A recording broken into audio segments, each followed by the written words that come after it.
إلهي إلهي إلهي وخلاقي إلهي إلهي إلهي وخلاقي. بسم الله الرحمن الرحيم. الحمد لله رب العالمين والعاقبة للمتقين ولا عدوان إلا على الظالمين والصلاة والسلام على رسولنا محمد وعلى آله وصحبه أجمعين. قال الله تبارك وتعالى في القرآن الكريم بعد أعوذ بالله من الشيطان الرجيم بسم الله الرحمن الرحيم. إذا جاء نصر الله والفتح ورأيت الناس يدخلون في دين الله أفواجا فسبح بحمد ربك واستغفره إنه كان توابا. صدق الله العظيم. Falënderimi dhe lavdrimi i takon Allahu xhaleshanuhu.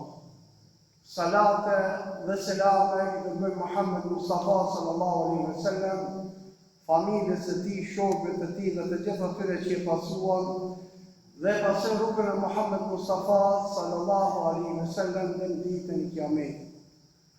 Të respektuar vëllezër besimtar, do të jemi bashkërisht sot këtë ditë të bekuar të Ramazanit, këtë ditë të bekuar të Xumas, ku do të mundohemi që t'i themi disa fjalë rreth temës, disa mësime nga çlirimi i Mekës. Me ndihmën e Allahut xhaleshanuhu, Mekka pa dhunë, pa luftë të çliru nga ana e muslimanëve, udhëhequr nga Muhammed Mustafa sallallahu alaihi wasallam. Historia njerëzore nuk do ta mbajë mend shumë këtë çlirim, sa nuk do ta harroj fjalimin historik Muhamedit alayhis salam, drejtuar Mekasve, drejtuar atyre që e keqtrajtuan, drejtuar atyre që e dëbuan nga vendingja e tij. Pas një periudhe 10 vjeçare, kur tani Muhammed sallallahu alaihi wasallam hyri në këtë qytet, kur gjithë pritnin nga Muhamedi alayhis salam se do të hakmerë. Muhamedi alayhis salam i fali. Nga kjo ngjarje që ka ndodhur para 15 shekujve, mund të nxirren shumë mësime edhe sot e kësaj dite.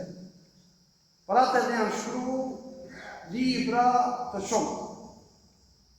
Çlirimi i Mekës ishte një arsye e fortë që zbuti armiqësinë e arabëve dhe jo besimtarëve ndaj Islamit. Pas këtij çlirimi, njerëzit filluan të hyjnë në fenë e Allahut xhaleshanuhu, grupe, turma. Kjo ndodhi me hyrjen e kurejshive në Islam dhe me rënien e forcës më të madhe armiqësore ndaj Islamit. Këtë mund ta vërtetojmë dhe mund ta shohim në Kur'anin famullar, në surën El-Nasr, prej ajeti i parë deri te ajeti i tretë, ku Allahu xhaleshanuhu thotë: "Idha jaa nasrullahi wal fath." Kur erdhi ndihma e Allahut xhaleshanuhu, edhe çlirimi, ورأيت الناس يدخلون في دين الله أفواجا. Dhe i shikoj njerëzit që po hyjnë turma në fenë e Allahut xhaleshanuhu. Fasabbih bihamdi rabbika wastaghfir, pra lartësoj Zotin tanë, duke e falënderuar dhe kërko falje nga Allahu xhaleshanuhu. Innehu kana tawwaba. Vërtet Allahu xhaleshanuhu pranon shumë pendimin, është mëshirues shumë i madh. Për mësimeve që i marrin nga çlirimi i Mekës, mund t'i përmendim këto. Fillimisht, çlirimi I Mekës është çlirim nga errësira. Çlirimi I Mekës ndodhi pasi që I dhujtarët trashtuan fjalën e dhanë dhe e thinë marrëveshjen 10 vjeçare që kishin bërë me muslimanët. Nga ky veprim I mësuesit tonë Muhamedit alayhi salam,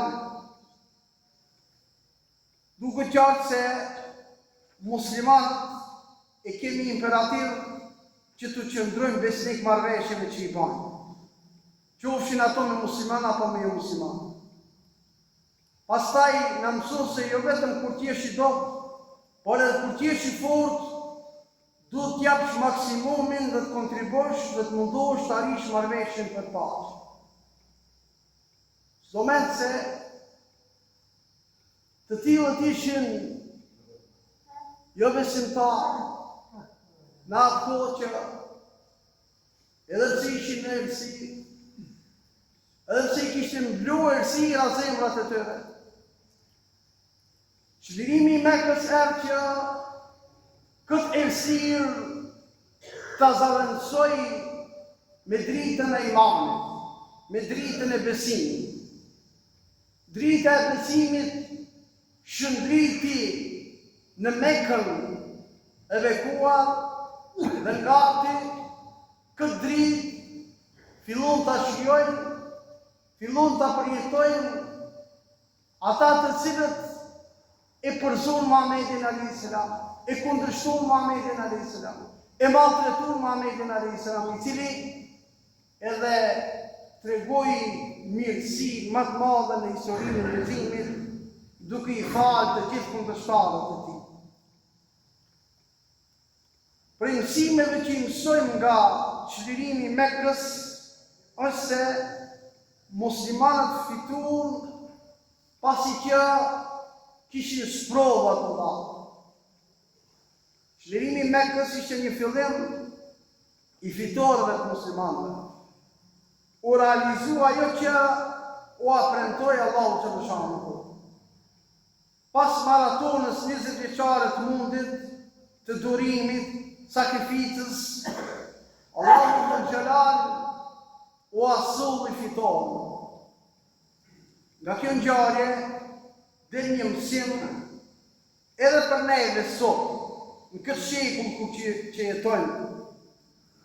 Njeriu, qoftë për ndonjë kauzë apo për një çështje të kësaj bote, sado që t'jetë I vogël, apo për shpëtim botën pa fund, pa sinqeritet, pa vendoshmëri, pa mund, pa durim, pa sakrificë, pa angazhim, nuk mund të arrije ata çka e dëshiron. Individ dhe shoqëritë që nuk e kanë qartë këtë, janë shoqëri përtace dhe e pasukseshme. Atyre edhe nëse udhërohet një liri apo një drejt nga arsye se kanë ardhur e gatshme, nuk ja din vlerën, madje shumë shpejt edhe e humbin. Çlirimi I Mekës ju erë muslimanëve në krye me Muhammed Mustafa sallallahu alaihi wasallam, pas një sakrifice, pas një mundit madh, 20 vjeçar. Nuk e solli rastësia për çlirim, por e solli angazhimi, e solli vendoshmëria, e solli durimi, e solli sinqeriteti, e solli mundi, e solli sakrifica, e solli angazhimi. Do të thotë se krejt këto Muhamedi sallallahu alaihi wasallam në sahabët ishin ata të cilët I përjetën. Prej mësimeve që I morën nga çlirimi I Mekës është se I dhujt u shembën siç dihet kur u çliru qabla Muhamedi sallallahu alaihi wasallam I morë të gjithë idhujt që I kishin vendosur, ishin diku 360 idhuj, 360 putna ose 360 zota, secili I kishte marrë 20 vete në kishte po. Se cili i bike sejgjde Zotit vetë. Se cili e madhroj ke Zotin e vetë. Se cili ju përkull ke Zotit vetë.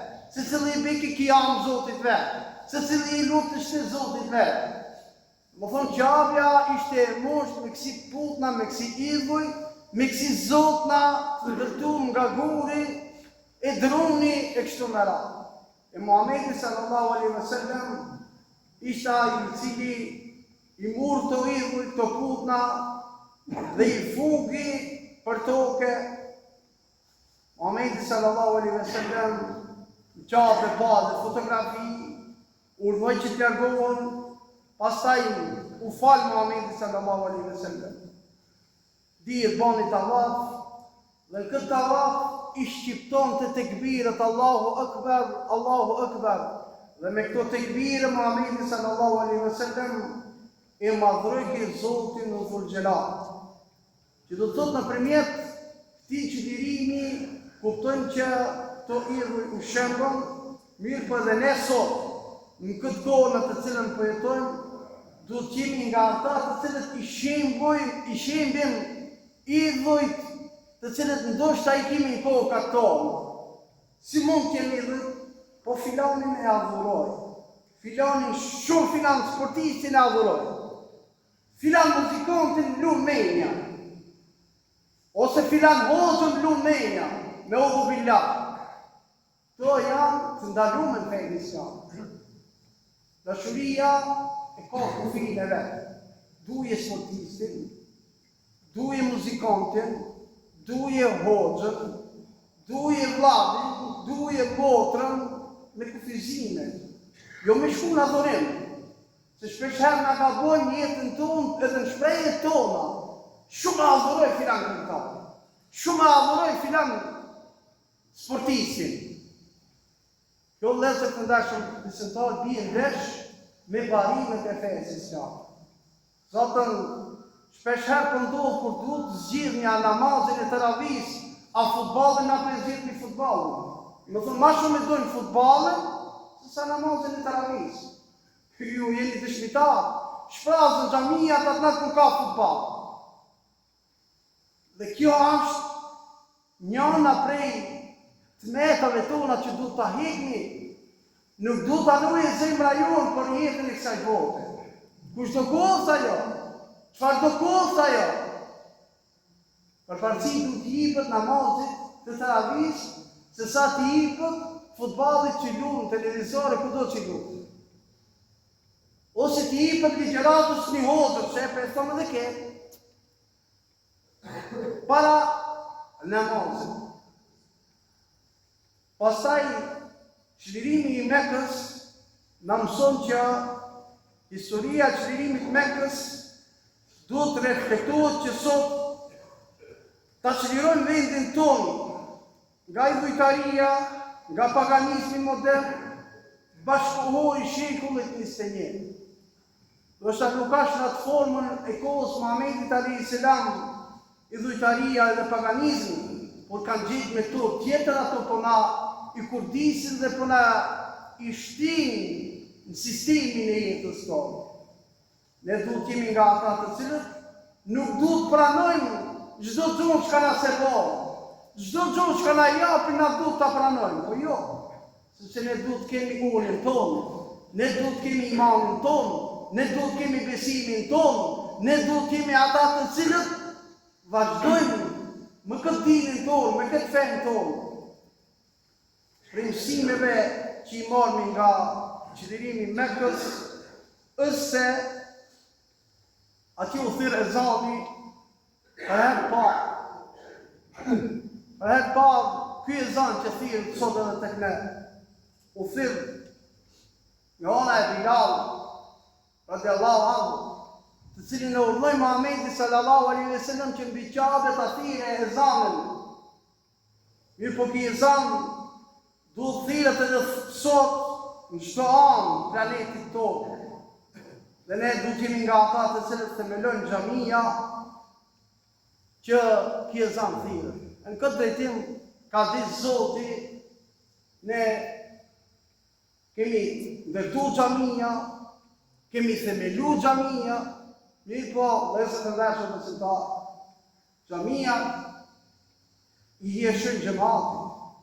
Një xhami që s'ka xhamat, e xhami nuk e ndërtojmë ne për me nejtë dikuj ka shqip. Xhamiat nuk i ndërtojmë ne për mu livdu para dikujna. Xhamiat ne nuk i ndërtojmë për një herë një javë.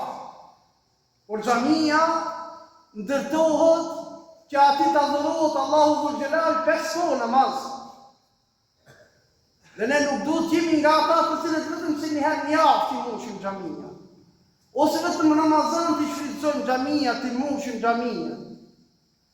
Në rast se në ndodhë kjo, atëherë duhet ta kontrollojmë vetë vetën tonë. Sepse ezani nuk thirr sa përsi e faqe. Moment që thirr ezani në të vendanim, muezini kur thot hayya ala salah, eja namaz, obligohemi, sidomos na që i dëgjojmë ezanin që të shkojmë në xhami. Çfarë do puni që i të bëjmë? Nuk është i hish me ezan i thirr të rinë kafe. Nuk është i hish me ezan i thirr të rrijat, ban muhabet. Nuk është i hish me ezan i thirr ti ban muhabet knoqës të bu muhabet dunjas. Sepse ezani ka qëllim.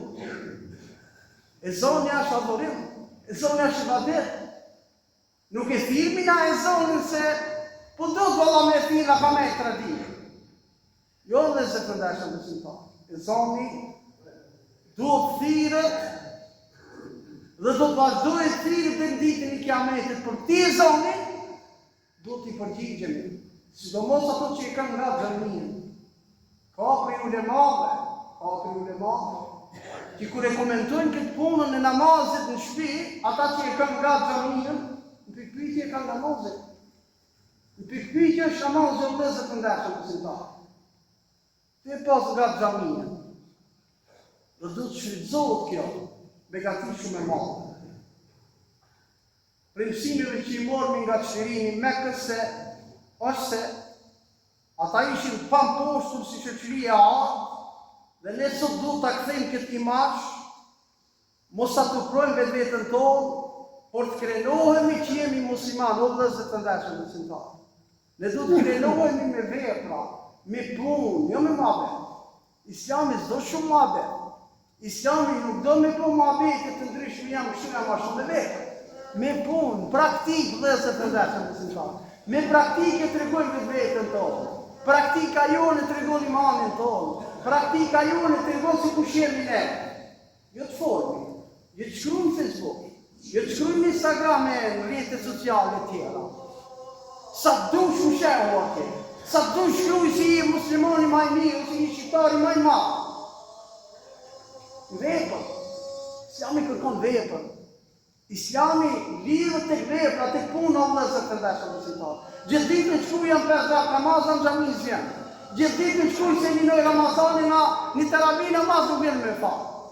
Gjithë ditën thuaj se jam shumë njëri cili jap zeqat e jap sadaka, kur ti e qëtë edhe reklamon atë sadaka dhe atë zeqat.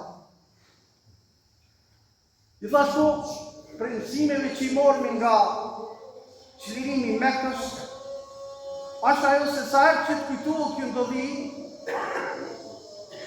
mundohemi që edhe ne, secili prej nesh, bojmë diçka në vendanimin tonë, qytetin tonë, fshatin tonë, ta çlirojmë veten tonë prej besimeve të kota, ta çlirojmë veten tonë prej veseve të kota, ta çlirojmë veten tonë se në Islam gjithçka fillon në vëllezër të ndershëm besimtarë prej vetvetes. Në Islam nuk mundesh me nisën pitë tjetri. Filoni valla, jo pitë vetvetja. Kur ta përmirësojmë gjendjen tonë, kur ta përmirësojmë vetveten tonë, kur të nismi prej të vetvetja jonë, atëherë na obligohet tek familja jonë, tek rrethi jonë. Pas asaj na obligohet tek vendbanimi jonë, tek lagja jonë, tek mahalla jonë. Pastaj të fshati jonë, pastaj të qyteti jonë, pastaj të shteti jonë. Ama na, e kemi një zëllash në hakat për pinal të kosh më apë. Lezër, nuk kam parë që shpia ndrejtë pinal. Shpia ndrejtë që të pinë temel. Edhe shkotër masaj ki bon jetë, i ka 2, 3, 4, 5. Nuk mund më ndrejtë shpia 5-4 pinal. Na për fat këtë problematikë kemi sot si muslimanë kësaj kohe. Tjetër me këshillë. Jo me këshillë vetëm, përmirësoj vetëm, sidomos këtë kohë. Bani nga ai i cili e shfrytëzon që ta përmirësoj vetën tonë. Shfrytëzoj Ramazanin që ti pastroj gjunat e tua. Shfrytëzoj këtë Ramazan që Allahu subhanahu ti falë gjunat e tua. Si ta arrish këta ti ki arrit fitore shumë të madhe valla. Muslimi nga ata të cilët gjithmonë gjishtin e ta çojnë të tjerë. Dhe se të ndërshëm besimtar, për në fund, dhe isha të informoj se si vjetë rreth sadakatul fitrit. Ju e dini se sadakatul fitrit është një obligim për secilin antar të familjes. Ne kemi shpjeguar edhe herave tjera, por shpjegimet edhe përkujtimi është i dobishëm për besimtarët. Deri para se të falet namazi i Bajramit, kemi të drejtë me dhënë sadakatul fitr. Në moment që falet namazi i Bajramit, përfundon kjo çështje. Deri në atë moment, në rast se lind ndonjë fëmijë, duhet t'i japet sadakatul fitr. Duhet t'i japet edhe për ata që lind para namazit të Bajramit. Si vjet, Basia fetare islame e ka paraparë që sadakatul fitri tjetë 300 denar, 400 denar, 500 denar dhe 600 denar. Secili prej jush e dini vetën tu se për cëllën kategori jeni. Zgjidhni kategorinë që ju flazejna. Mos e zgjidh kategorinë vetëm se me e lartë të obligim, si ti. Ti di fort mirë se në cëllën kategori jeni.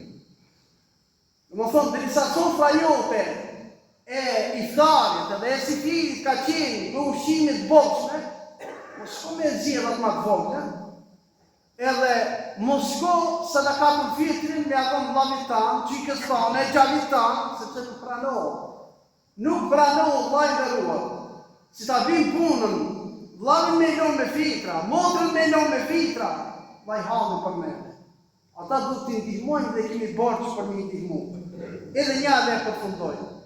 Bëllë pyjtje qikën e kam të martu me në fila vend, i dojnë e ka lishme, shka të bëjnë? Pa e pja behisën? E pja hisën që i takon. E pja hisën që i takon. Shumë regullë ka zjedh islami këtë punë. O ma na përdojmë edhe pak me islam, edhe pak me këtë traditën tonë, edhe pak me më shtilë që i shdojmë na. Ka që i shdojmë na, feja i ka të qartësume të gjona. E pja hisën e vladit tanë. Vajzës tonë, e pja hisën, kryet e nuk ka të fëkara. Qatë sa ki hise, qatë sa i meriton ajo. Bashkarisht lusim Allahun Gjeleshanu që ta përësot, lusim Allahun Gjeleshanu që i badetet tona të pranon, dhe alhamdulillahi rabbil alamin.